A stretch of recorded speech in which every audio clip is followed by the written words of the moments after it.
ठाकुर जी को भेंट। कहानी। एक सेठ के पास एक व्यक्ति काम करता था। सेठ उस व्यक्ति पर बहुत विश्वास करता था। जो भी जरूरी काम हो वह सेठ हमेशा उसी व्यक्ति से कहता था। वो व्यक्ति भगवान का बहुत बड़ा भक्त था। वह सदा भगवान के चिंतन, भजन, कीर्तन, सिमरन, सत्संग आदि का लाभ लेता रहता था। एक दिन उस भक्त ने सेठ से श्री जगन्नाथ धाम यात्रा करने के लिए कुछ दिन की छुट्टी मांगी। सेठ ने उसे छुट्टी देते हुए कहा, भाई मैं तो हूँ संसारी आदमी, हमेशा व्यापार के काम में व्यस्त रहता हूँ, जिसके कारण कभी तीर्थ गमन का लाभ नहीं ले पाता।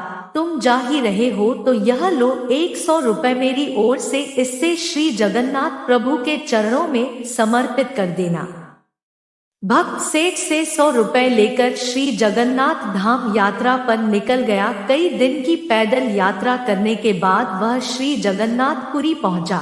मंदिर की ओर प्रस्थान करते समय उसने रास्ते में देखा कि बहुत सारे संत, भक्त जन, वैष्णव जन हरि नाम संकीर्तन बड़ी मस्ती में कर रहे हैं।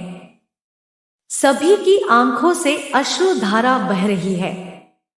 जोर जोर से हरि बोल गूंज रहा है। संकीर्तन में बहुत आनंद आ रहा था। भक्त भी नहीं रुककर हरिनाम संकीर्तन का आनंद लेने लगा। फिर उसने देखा कि संकीर्तन करने वाले भक्तजन इतनी देर से संकीर्तन करने के कारण उनके होंठ सूखे हुए हैं। वह दिखने में कुछ भूखे ही प्रतीत हो रहे थे। उसने सोचा, क्यों ना सेठ के 100 रुपए से इन भक्तों को भोजन करा दूं। उसने उन सभी को उस 100 रुपए में से भोजन की व्यवस्था कर दी। सबको भोजन कराने के बाद उसे भोजन व्यवस्था में उसे कुल 98 रुपए खर्च करने पड़े। उसके पास 2 रुपए बच गए। उसने सोचा, चलो अच्छा हुआ 2 रुपए जगन्नाथ जी के चरणों में सेठ के नाम से चढ़ा दूंगा। जब सेठ पूछेगा तो मैं कहूंगा वह पैसे चढ़ा दिए।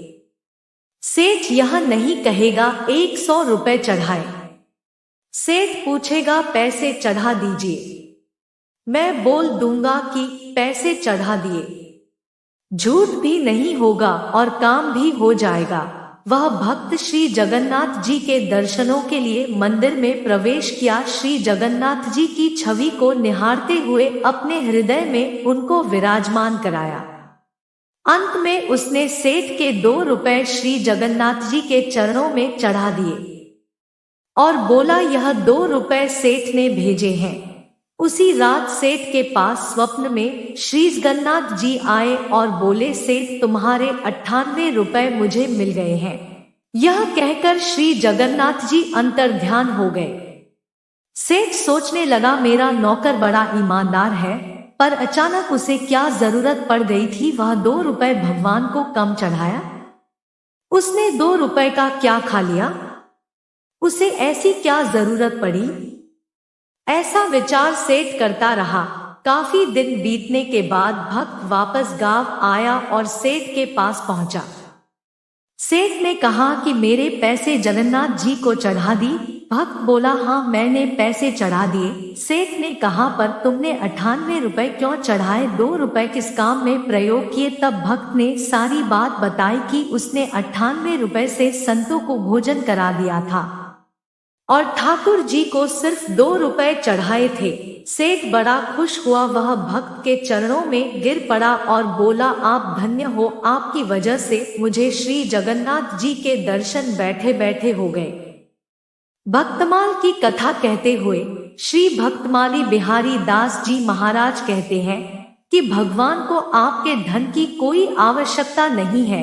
भगवान को वह 98 रुपए स्वीकार है जो उनके भक्तों की सेवा में खर्च किए गए, और उस 2 रुपए की कोई महत्व नहीं है जो उनके चरणों में नगद चढ़ाए गए। अगर आपको हमारे वीडियो अच्छे लग रहे हैं तो हमारे चैनल को सब्सक्राइब करें।